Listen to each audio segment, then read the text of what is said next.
Now, diri na ta sa Mother of God. Si Maria ba? Mother of God. Now, kung mangita tag litra por litra sulod sa Biblia nga, word for word yun nga, si Mary, Mother of God, wag gid mabasa, litra por litra. Pero, kuha na, kanang dili na himuon na tong basihan, kumo dili mabasa litra por litra, dili na tuhuan. Nga naman, kay daghang mga protestante nga nituoan ng Holy Trinity, nga ang Diyos usa pero tulo ang persona. Pero dili mabasa ng word Trinity. Di ba? So mao po na. Kung himuon na to na isang premise nga, dili di ay kinahanglan basahon gyud tanang litra sulod sa Biblia. Kay bisan ang mga nisupak anang Mother of God, naaman po sila gituhuan nga wala ang litra sulod sa Biblia, kanang Trinity. Di ba? So, maguba na nato daan ng argument ba nga, kumo dili mabasa litra por litra sulod sa Biblia nga si Mary, Mother of God, sabto na nga dili gid sa Mother of God, usayop na gyud na. Dita kay ngon ana. No? Kay kung basta dili mabasa, dili na tuhuan kay sayop, kay dili mabasa litra por litra sa Biblia, dili po tuhuan nato ng Trinity, kay di man na mabasa sulod sa Biblia. Di ba? Unya, dili pod mabasa sa Biblia nga nagtudlo si Kristo og mga apostol nga dili pwede tawgon si Mary og Mother of God. So kung dunay magtudlo nga bawal o gidili ang pagtawag ni Mary og Mother of God, additional teaching na siya kay wala man na, dili man po na mabasa litra por litra sulod sa Biblia.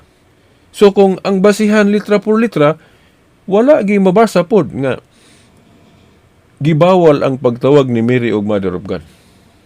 Kung dili mabasa litra por litra ang pagtawag ni Mary og Mother of God, dili pod mabasa litra por litra nga gibawal na. So baliko na ko ha. Kung dili mabasa litra por litra nga si Mary gitawag og Mother of God, litra por litra. Kung dili mabasa litra por litra nga si Mary gitawag og Mother of God, kung baliho na to na, maupod. Dili pod mabasa nga si Mary dili Mother of God. Dili pod mabasa litra por litra nga gibawal o gidili ang pagtawag ni Mary og Mother of God. Tabla. Di ba tabla? Kung mangita lagi litra por litra, tabla. Nga naman, kay dili man mabasa nga gibawal ang pagtawag ni Mary og Mother of God. Dili na mabasa litra por litra. Dili pod mabasa litra por litra nga gitawag siya og Mother of God. So tabla. Di ba? So karon unsaon man nato na pag utingkay, pag argue, pag rationalize with logic nga bisan pag dili mabasa na litra por litra pero mas sabot nga si Mary, Mother of God. Unsa ba day meaning anang Mother of God?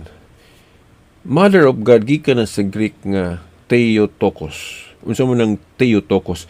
God bearer. God bearer. Okay. Gidala ang Diyos. Si Mary nahimo bang God bearer? Nahimo. Ano man? Kay ang God ni sulod sa taguang kaniya. Nikuha og kinaias pagkatao ang pulong nga si Kristo ni sulod sa taguangkan ni Mary para makakuha og kinaias sa pagkatao. So si Mary, God bearer, mo man ay pasabot ang Mother of God, God bearer, Theotokos. Di ba? Kaklaro na. Dili mabasa litra por litra nga si Mary, Mother of God. Dili mabasa litra por litra. Dili pod mabasa litra por litra nga gibawal ang pagtawag ni Mary nga Mother of God. So tabla. Pero mas sabot implied nga si Mary Mother of God kung atong sabton unsay pod pasabot anang Mother of God. Sa Greek lagi ana Theotokos nga ang but ipasabot God bearer. Dala ni Mary ang Dios. Dala bitaw niya kay nisulod ko siyang taguangkan. So, Mother of God si Mary yun. Di ba? Oo. Dayon, lain pa. Si Elizabeth nagtawag ni Mary nga Mother of the Lord. Mother of the Lord si Mary kuno. Mother of the Lord.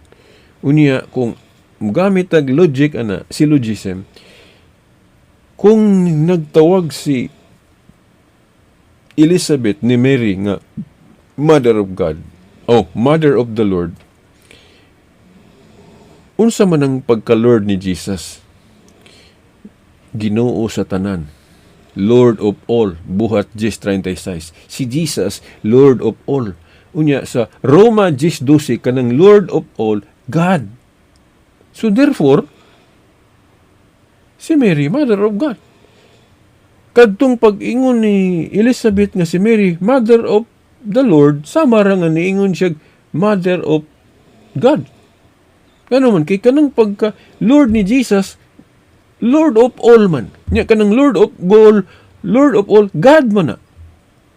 So, ang pag-ingon ni Elizabeth nga si Mary, Mother of the Lord, sama ra nga, niingon siya nga, Mother of God. Masabot kay ang pagka-Lord ni Jesus, God man. Lord of all God. Kinsa man rin ang Lord of all, di ba God? Diyan, dirita sa ilang laing objection, mingon sila nga, dili lagi pwede nga si Mary tawgon og Mother of God. Kay ang mahitabo, mauna pa hinuon siya sa Dios. Kay ang Dios iya ragong anak. Man din maguna ang inahan o ang anak. So siyempre, una gyud ang inahan kaysa anak. Mahimo ng valid na nga klase sa argument kung ang meaning, ang buot ipasabot anang pagka-Mother of God ni Mary, nga ang pagka-Diyos ni Kristo dito nagsugod sa iyang tiyan. Pwede na mahimong valid reason, nga dili na pwede.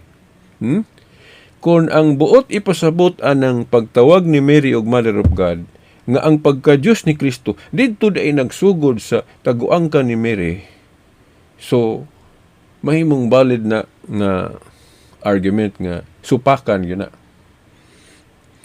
Supakan yun na. Pero sa gitudlo sa Katoliko, kanang pag-ingon nga si Mary, Mother of God, wala na magpasabot nga ang pagka-Diyos ni Kristo dito nagsugod sa tiyan ni Mama Mary. Dili. Okay. Wala pa si Kristo nagpakatao. Wala pa siya nisulod sa taguangka ni Mary. Daan na siyang Diyos. Daan na siyang Diyos. So, dili na sabton nga ang pagka-Diyos ni Kristo dito nagsugod sa tiyan ni Mama Mary. Dili. Wa pa siya nagpakatao, daan na siyang Diyos. So, dili mahitabo nga mauna si Maria sa Diyos. Di ba? Mauna. Kay parehas atong pag-ingon ni Elizabeth nga si Mary, Mother of the Lord, dili man to sabton nga ang pagka-Lord ni Jesus dito nagsugod sa taguangka ni Mary. Wa pa siya nagpakatao, daan ng Lord si Jesus. God good. Before Abraham was I am. John 8:58. So, mauna. Then, kanapong pag-ingon nga si Mary, Mother of God, ayaw i-appeal ang God the Holy Spirit o God the Father. Kay wala man to nagpakatao ang Holy Spirit o God the Father. Wala man to nisulod sa taguangka ni Mary nga nikuha po kinayas pagkatao. So kanang pag-ingon nga si Mary, Mother of God, referring to Jesus Christ na nga Dios. Dili na siya na to ma-refer sa Holy Spirit o sa God the Father. Kaya basig sabto ninyo ba nga pag-ingon nga si Mary, Mother of God, mo nang moingon mo nga, nauna po dahil Mary sa Diyos, Amahan o sa Holy Spirit. No, dili lagi na. Kaya kanang pag-ingon nga si Mary, Mother of God, repairing ra na ni Jesus nga God. Ayaw i-appeal ang Holy Spirit o God the Father. So, dili na dili mahimong una si Mary, mauna na hinuon si Mary sa God the Father o Holy Spirit.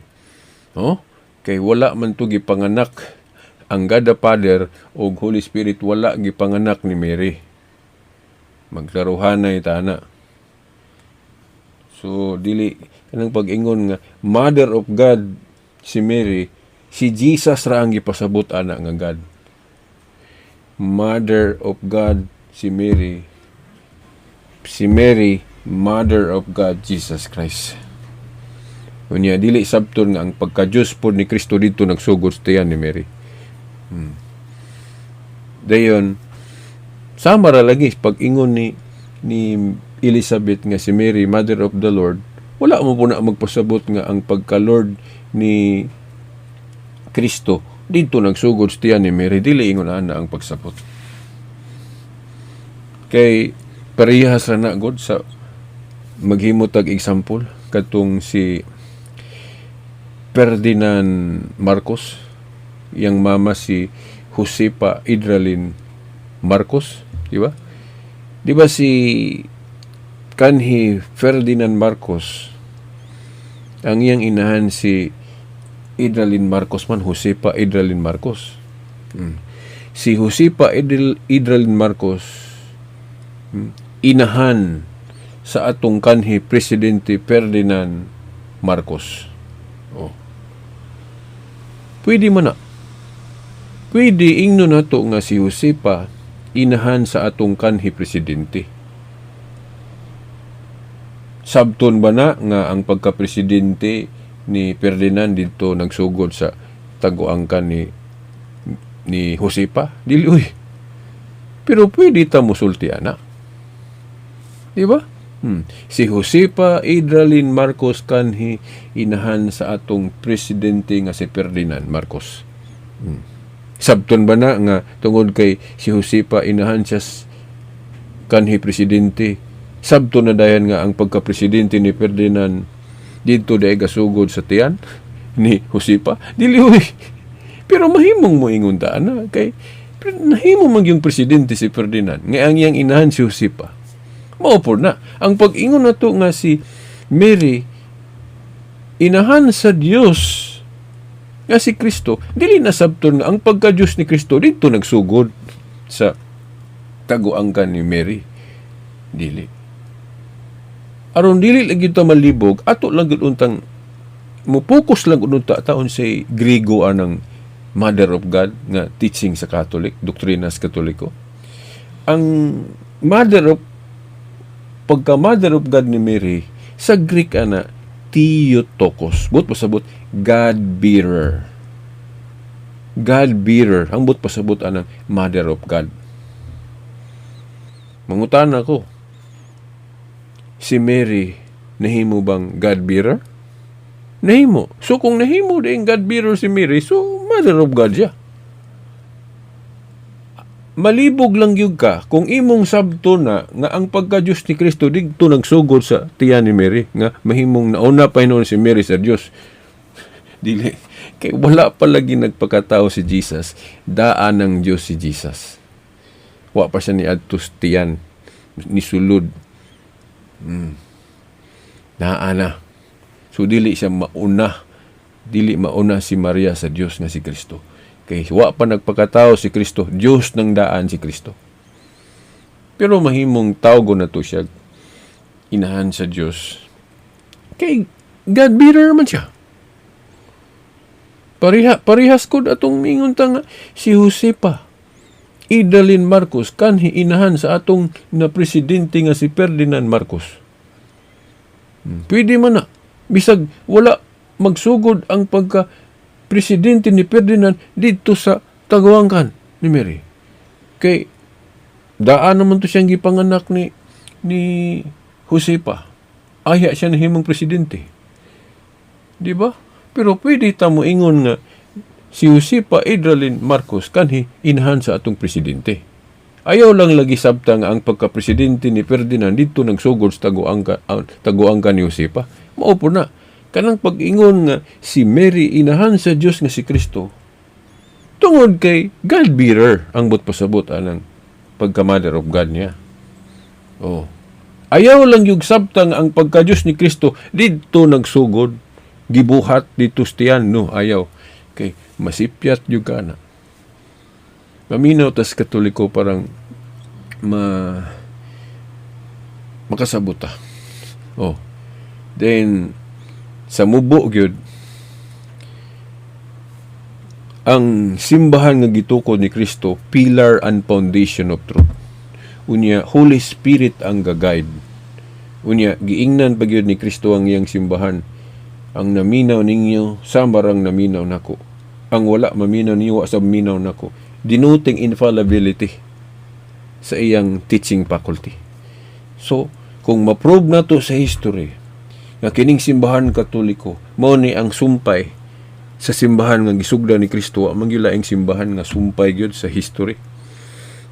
Sa mga apostol Katoliko raman kay kanang mga ubang pundok ron di man nimo makonik na ay 1984, na 1980, na 1914, na 1863, 1954. Di gyud Katoliko ra gyud masumpay. So kung Katoliko ray makasumpay sa iyang organization back to sa grupo sa mga apostol, so siya ang gipasabot anang 1 Timothy 3:15, the pillar and foundation of truth. Unya Holy Spirit ang guide. Unya giingnan ni Kristo sa Lucas 10:16 ang naminaw ninyo naminaw nako, denoting infallibility of teaching faculty. Dili sa buhat sa mga sakop pa, kay sa buhat sa mga sakop posible mang makasala. When we say teaching faculty, sa pagpanudlo na nga gigiyahan sa Holy Spirit, di gid masayop ang simbahan ana. Kay paras gud aning Biblia nganong moingon ta nga dili masayop o infallible lang gisulat sa mga apostol. Nga kanang mga apostol, mga tao man na nga fallible, but pasabot makasala o masayop sila personal o peccable, pwede sila makasala. Ang mga apostol pwede kasala, pero nganong kanang ilang gisulat as Bible, dili man masayop, infallible man because of the Holy Spirit. Mausab na ang church mao maning Katoliko kung atog yung tanahon sa history. So pillar and foundation of truth matud pa ni St. Paul, then ang ga-guide Holy Spirit, then giingnan ni Kristo ang naminaw ninyo naminaw sab nako, ang wala minaw niyo sab minaw nako. So to pa infallible di. Ang church pillar and foundation of truth good. So kung ang simbahan mo ingon nga Mother of God si Mary, tuo gyud ta kay di gyud na masayop.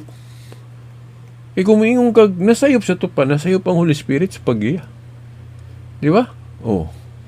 So kining church pod nga gisugda ni Kristo, kung manudlo ni kinahanglan both dawaton nato kanang sulat o wa na masulat.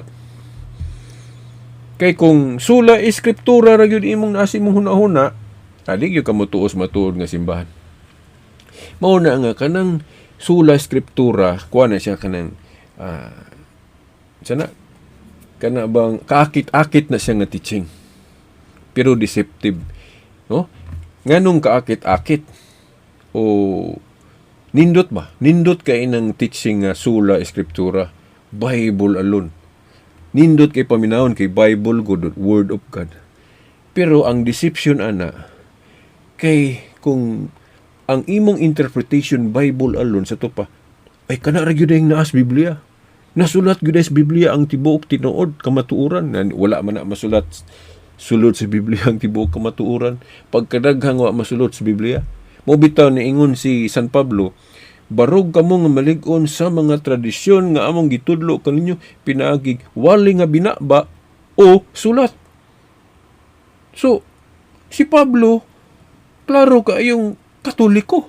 Kaya naman, kay si Pablo gatudlo, dili lang kay sulat o Bible alone o sula eskriptura. Kung atong dawaton ang gitudlo ni San Pablo sa 2 Thessalonians chapter 2 verse 15, unsa may iyang giingon, barog kamo nga malig-on sa mga tradisyon nga among gitudlo kanyo pinagig walay nga binaba o sulat. So, kung niingon pa si Pablo nga barog kamo nga malig-on sa mga tradisyon nga among gitudlo kanyo pinagi og sulat lang, saktong mga dili Katoliko. Sakto ng sula eskriptura o Bible alone.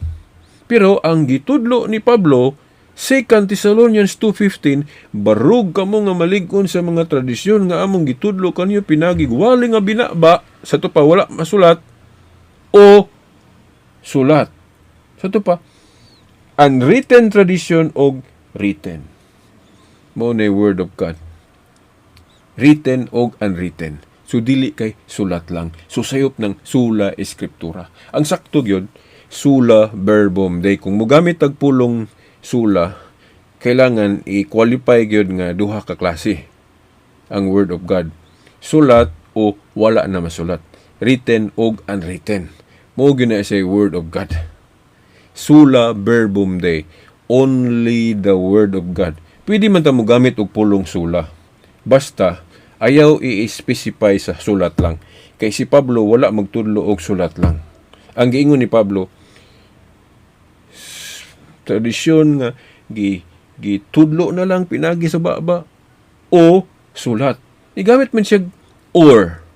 So, wala masulat o nasulat. So, both. Ang Word of God ay written o unwritten. Sulat o wala na masulat. Mao na nga kanang sola escriptura sayop kay sulat lang. Ang sa Katoliko, kung mugamit manggalig pulong sola verbum Dei. Only the Word of God. Sa mo na sakto, only the Word of God, whether written or unwritten. So, mo na. So, atong karon sa pagtapos, pwede ta mo gamit og pulong sula. Basta ayaw lang isula eskriptura. Kay sula eskriptura lang kulang yun. Kay ang giingon ni Pablo, sulat o wala na masulat. 2 Thessalonians chapter 2 verse 15. Pwede na to gamiton ng sula basta kanang duha mo atong ipasabot. Kay mo may gipasabot ni Pablo duha. Written o unwritten. 2 Thessalonians 2:15. Mo na nga kung mugamit ta og pulong sula, kinahanglan kanang duha mo atong ipasabot. Sola verbum Dei, only the Word of God, whether written or unwritten. So, mao na. Daghang salamat hangtod sa sunod higayon.